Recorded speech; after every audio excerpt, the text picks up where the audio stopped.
стоите около памятника афганцам, местным жителям города. И есть стихи об этом памятнике.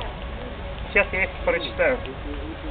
Есть в Феодосии парк Победы. Сейчас он запущен слегка. Там памятник есть, невысокий такой. Он сразу не виден издалека. То стелла героям афганцам стоит. И все имена местных жителей. На ней выбито вертикальный ряд, как память о тех событиях. О тех, что не знали и в детстве мы. А наши товарищи старшие сражались там, от родины вдали, не зная толком, что будет дальше. Феодосия помнит афганцев своих всех по имени и фамилиям. На школе одной, в 2 кварталах от парка, 2 доски на стене в линию.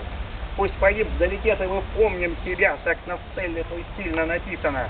Я уверен, что не забуду своих никогда, всех героев местные жители. И пусть больше не будет подобных войн, где гибель людей была сомнительной. И пусть станет стыдно в новом веке тем, кто в мире являлся возмутителем.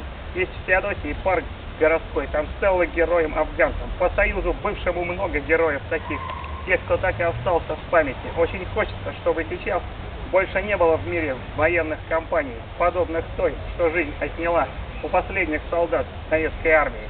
Тех, кому вы работать и жить, и сейчас может быть счастливыми. Нам же нужно помнить про то, что мир должен быть теперь без горя невыносимого, чтобы добрая жизнь только стала, чтобы зло все лишь в прошлом осталось. Спасибо большое.